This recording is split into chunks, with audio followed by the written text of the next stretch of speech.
أعوذ بالله من الشيطان الرجيم بسم الله الرحمن الرحيم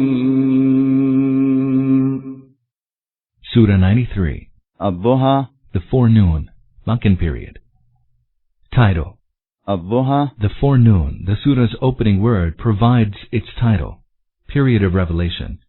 As is evident from its contents, the Surah must have been revealed during the very early Meccan period.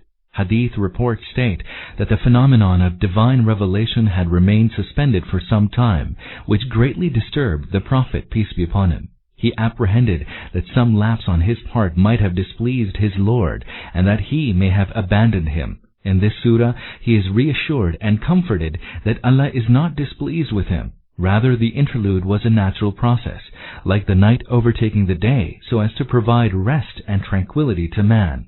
In this sense, then, given the Prophet, peace be upon him, had been subject to revelation for some time, his nerves could not continue to bear this for much longer. Hence, this break was devised in order to give him some relief. In the early days of receiving revelation, such breaks were more frequent, given the Prophet, peace be upon him, was not accustomed to its effect in that phase. It is explained in the introduction to Surah Al-Mudaththir and in Note 5 on Surah Al-Muzammil that the Prophet, peace be upon him, felt the emotional burden of receiving revelation. With the passage of time, however, he got used to it, and hence there were no further breaks. Subject matter and theme.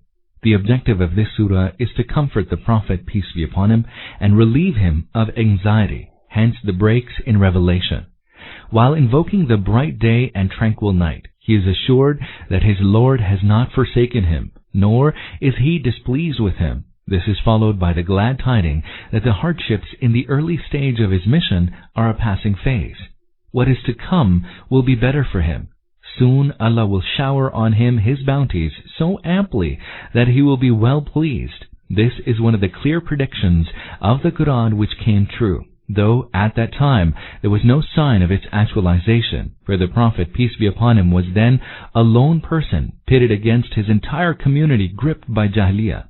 No one expected that he would achieve such grand success. In effect, Allah asks what prompted the Prophet, peace be upon him, to think that he had forsaken him or was displeased with him, and especially since he had been kind to him since birth. He had been born an orphan, yet Allah had provided for his care and upbringing. He was unaware of the right way, and Allah guided him. He was in want, and Allah enriched him. All these favors clearly indicate Allah's love and concern for him all along. This brings to mind verses 37 to 42 of Dhuha, in which the Prophet Moses, peace be upon him, is reminded of Allah's special favors to him in order to reinforce him whilst he was on his way to take on the mighty tyrant Pharaoh. It aimed at assuring him that Allah would not forsake him. Rather, he would strengthen him out of His grace. The Prophet Muhammad, peace be upon him, is finally instructed on how he should respond to the divine favors bestowed upon him in terms of his treatment of fellow human beings. Bismillahir Rahmanir Rahim. In the name of Allah, the most merciful, the most compassionate. Wad-Dhuha. By the bright afternoon. 1. Here, the word Dhuha has been used in contrast to the night. Therefore, it implies the bright hours of the day. A precedent of it are verses 97 to 98 of Surah Al-Araf, which say, "Do the people of the settlements now feel secure that our punishment will not come to them all of a sudden at night, while they might be fast asleep? Or do they feel secure that our punishment will not smite them all of a sudden during the day while they might be engaged in pastimes?" In these verses also, since the word Dhuha has been used in contrast to the night, it implies the day and not just forenoon. 2. وَاللَّيْلِ إِذَا سَجَى. And by the night when it covers the world with peace. 2. The word Saja in the original does not only signify the spreading of darkness, but it also contains the meaning of stillness and peace that prevails at night. This quality of night deeply relates to the theme that follows. مَا وَدَّعَكَ رَبُّكَ وَمَا قَلَى. O Prophet, your Lord has neither forsaken you, nor is He displeased. 3. Traditions show that revelations to the Prophet, peace be upon him, had remained suspended for some period of time. Different traditions have mentioned different durations of this period. Ibn Jurayj has mentioned it to be 12 days, Kelbi 15 days, Ibn Abbas 25 days, and Sudi and Muqatil have stated that it extended to 40 days. In any case, the period was so long that it made the Prophet, peace be upon him, sorrowful, and the opponents also had the opportunity to taunt him. For whenever a new surah came down, the Prophet, peace be upon him, would recite it before the people. Therefore, when he did not recite any new revelation to them for quite some days, the opponents thought that the fountainhead from where the revelation came had dried up. Jundub bin Abdullah al-Bajali has related that when Angel Gabriel stopped coming, the pagans started saying that Muhammad, peace be upon him, had been forsaken by his Lord. Ibn Jarir, Tabarani, Abd bin Humayd, Sa'id bin Mansur, Ibn Mardiya. Other traditions show that Jamil, wife of Abu Lahab, who was an aunt of the Prophet, peace be upon him, and whose house adjoined his, said to him, it appears your Satan has forsaken you. Afi and Ibn Jarir have related, on the authority of Ibn Abbas, that when Gabriel did not visit him for several days, the Prophet, peace be upon him, became anxious and distressed, and the pagans began to say that his Lord had become angry with him and had forsaken him. In the Mursal traditions of Qatada and Dahuk, almost the same theme has been expressed. The Prophet's, peace be upon him, extreme grief and anguish in this condition has also been referred to in several traditions. And this was natural. The apparent indifference on the part of the beloved, the apparent deprivation of the contact with the source of power, which was his chief support, in the soul-destroying conflict between belief and unbelief, and above all, the taunts and jeers of the enemy.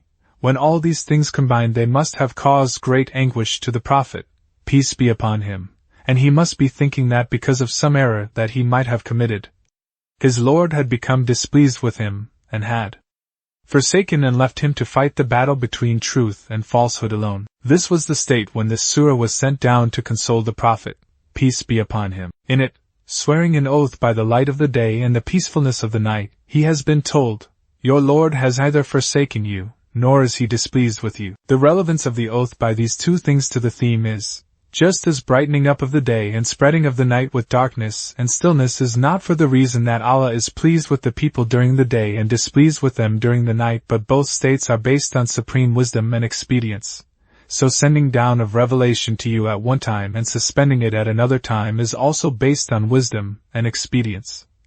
It has nothing to do with Allah's being pleased with you when he sends down revelation and his being displeased with you when he suspends it. Besides, another relevance of the oath to the subject is that if man is constantly exposed to the light of days it wearies him, so it is necessary that night should fall after the day has remained bright for a certain period so that man may have rest and peace in it. Likewise, if you are constantly exposed to the light of revelation, your nerves would not stand it. Therefore, fatra, break, or gap in the revelation, has also been provided by Allah on account of expedience so that the effects of the strain of revelation that you have to bear passes away and complete peace is restored to you. In other words, rising of the sun of revelation is analogous to the bright day, and the period of the fatra to the stillness and peace of the night. وَلَلْآخِرَةُ خَيْرٌ لَكَ مِنَ الْأُولَى. Indeed, what is to come will be better for you than what has gone by. 4. This good news was given by Allah to the Prophet, peace be upon him, in a state when he had only a handful of Muslims with him. The entire nation was hostile and there was not even a remote chance of success. The candle of Islam was flickering only in Makkah and storms were brewing all around to blow it out. At that juncture Allah said to his Prophet, peace be upon him, do not at all grieve at the hardships of the initial stage. Every later period of life will be better for you than the former period. Your power and glory, your honor and prestige will go on enhancing and your influence will go on spreading. This promise is not only confined to the world, but it also includes the promise that the rank and position you will be granted in the hereafter will be far higher and nobler than the rank and position you attain in the world. Tabarani and Awsat and Baihaqi and Ad-Dalail have related on the authority of Ibn Abbas that the Prophet, peace be upon him, said, all the victories which would be attained by my ummah after me were presented before me. This pleased me much. Then Allah sent down this word, saying, the hereafter is far better for you than the world. وَلَسَوْفَ يُعْطِيكَ رَبُّكَ فَتَرْضَى. Verily, your Lord will soon give you so amply that you will be well pleased. 5. That is, although it will take some time, yet the time is not far when your Lord will bless you with so much that you will be well pleased. This promise was fulfilled during the lifetime of the Prophet, peace be upon him, and all Arabia, from the southern coast to the Syrian frontiers of the Byzantine Empire, and the Iraqi frontiers of the Persian Empire in the north, and from the Persian Gulf in the east to the Red Sea in the west, came under his control. For the first time in the history of Arabia this land became subject to one law and rule. Whichever power clashed with it was doomed to destruction. The slogan La ilaha illallah Muhammad ya Rasulallah reverberated throughout the land where the polytheists and the followers of the earlier scriptures had tried their utmost to keep their false creeds and slogans aloft till the last. The people not only bowed their heads in obedience, their hearts were also conquered and their beliefs, morals and acts were revolutionized. There is no precedent in human history that nations sunk in paganism might have completely changed in only 23 years. Then the movement started by the Prophet, peace be upon him, gathered such power that it spread over a larger part of Asia, Africa and Europe, and its influence reached every nook and corner of the world. This much Allah gave His Messenger, peace be upon him, in the world. The glory and extent of what He will give him in the hereafter cannot be imagined. Also see, N. 112 of Surah Taha. Around to blow. أَلَمْ يَجِدْكَ يَتِيمًا فَآوَى. Did He not find you an orphan and then gave you shelter?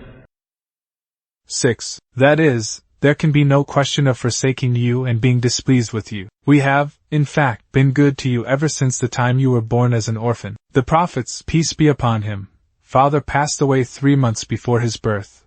Thus he was an orphan at birth. But Allah did not leave him without support even for a day. Up to 6 years of age his mother nourished and looked after him. After her death, his grandfather took him and brought him up with great love. He would proudly tell the people, this son has a great future. When he died, his uncle, Abu Talib, became his guardian and treated him with such rare love that no father could treat his son better. So much so that when after his proclamation to be a prophet the entire nation turned hostile, Abu Talib alone stood firm as his chief supporter for as long as 10 years. وَوَجَدَكَ ضَالًّا فَهَدَى. Did He not find you unaware of the right way and then directed you to it? 7. The word dalan as used in the original is derived from dalalat, which has several meanings in Arabic. Its one meaning is to be lost in error and deviation. Another, to be unaware of the way and to be bewildered at the crossroads as to which way one should choose. Still another meaning is of being lost and astray. The tree also is dala, which stands alone and lonely in the desert. The word dalal is also used for a thing which is wasting in unfavorable and uncongenial condition and climate, and also for heedlessness, of which there is an example in the Quran itself. La yadillu rabbi wa la yansa. My Lord is neither heedless nor he forgets. Surah Taha, Ayat 52. Out of these different meanings, the first meaning does not apply here, for in the historical accounts of the prophets, peace be upon him, life, from childhood till just before prophethood, there is no trace that he ever might have been involved in idolatry, polytheism or atheism, or in any of the acts, customs and practices of paganism prevalent among his people. Therefore, inevitably wajadaka dalan cannot mean that Allah had found him erring and astray in respect of creed or deed. The other meanings, however, can be applicable here in one or other aspect, and possibly all are applicable in their own particular aspect. Before prophethood the Prophet, peace be upon him, was certainly a believer in the existence of Allah and His unity, and his life was free from sin and reflected excellent morals, yet he was unaware of true faith, its principles and injunctions, as it has been pointed out in the Quran. You did not know at all what was the book and what was the faith. Surah Ash-Shura, Ayat 52. This verse may also mean that the Prophet, peace be upon him, was lost in a society, engrossed in ignorance, and his personality as a guide and leader was not in any way prominent before prophethood. It may as well mean that in the desert of ignorance, he was standing like a lonely tree, which had the capability to bear fruit and turn the whole desert into a garden, but this capability was not being put to any use before prophethood. It may also imply that the extraordinary powers that Allah had blessed him with were going waste in the unfavorable environment of ignorance. Dalal can also be taken in the meaning of heedlessness, so as to say you were heedless of the truth and signs of which Allah made you aware after prophethood. This thing also has been referred to in the Quran itself, though before this you were utterly unaware of this truth. Surah Yusuf, Ayat 3. Also see Surah Al-Baqarah, Ayat 282, wink with a frown. Surah Ash-Shura, Ayat 28. To it. وَوَجَدَكَ عَائِلًا فَأَغْنَى. And did he not find you in want, and then enriched you? 8. The prophets, peace be upon him, father had left only a she-camel and a slave girl in heritage for him, so he started his life in a state of poverty. Then a time came when the wealthiest lady among the Quraysh, Khadijah, first made him her partner in trade, then married him, and he took charge of all her trade and business. Thus, he not only became wealthy, but his riches in no way were dependent on the resources of his wife. His own hard work and ability had gone a long way towards promoting her trade and commerce. فَأَمَّا الْيَتِيمَ فَلَا تَقْهَرْ. Therefore, be not harsh with the orphan. 9. That is, as you yourself have been an orphan and Allah graced you with the bounty that He made the best possible arrangements to help you in that state, therefore, in gratitude you should see that no orphan is treated unjustly and harshly. 10. It has أَمَّا السَّائِلَ فَلَا تَنْهَرْ. And chide not him who asks. 10. It has two meanings. If sale is taken in the sense of a needy person who asks for help, it would mean that if you can, you should help him. If you cannot, you should excuse yourself politely, but should never scold him. In this sense the instruction corresponds to Allah's this favor: you were poor, then Allah enriched you. And if sale is taken in the sense of the one who inquires, i.e., asks for enlightenment on a religious matter or injunction, it would mean that even if such a person be extremely ignorant and ill-mannered and might put the question, or present his problem, impolitely, you should in any case answer him politely and kindly, and should not turn him away like the rude people proud of their knowledge. In this meaning, the instruction corresponds to Allah's this favor: you were unaware of the way, then He guided you. Abu Darda, Hassan Basri, Sufyan the Uri and some other scholars have preferred this second meaning, for in view of the order and sequence this instruction corresponds to wa wajadaka dalalan fa hada. وَأَمَّا بِنِعْمَةِ رَبِّكَ فَحَدِّثْ. And proclaim the bounty of your Lord. 11. The word ni'mat, bounty, is general, which also implies those bounties which Allah had bestowed on His messenger, peace be upon him, until the revelation of this surah, as well as those which He bestowed on him afterwards according to the promise made in this surah, which He fulfilled completely. Then, it is enjoined, O Prophet, mention and proclaim every bounty that Allah has favored you with. Now, obviously, there can be different forms and ways of mentioning and proclaiming the bounties, and every bounty, in view of its nature, requires a special form of its mention and proclamation. As a whole, the way of proclaiming the bounties is that Allah be thanked with the tongue, and the truth be acknowledged that all the bounties received are only due to His grace and favor, and none is the result of any personal excellence and merit on His part. The blessing of prophethood can be proclaimed by preaching and conveying its message in the best way possible. The blessing of the Quran can be proclaimed by publicizing it widely and impressing its teachings on the people's minds as far as one can. The blessing of Allah's guidance can be proclaimed by showing the right way to the people who are gone astray and by enduring patiently all the bitterness and hardship of the way. The favor that Allah has done of helping during orphanhood demands that the orphans be treated well. The favor that Allah did of enriching after poverty requires that Allah's needy servants be helped and supported. In short, this is a very comprehensive instruction which Allah gave to His messenger, peace be upon him, in this brief sentence after having described His bounties and blessings.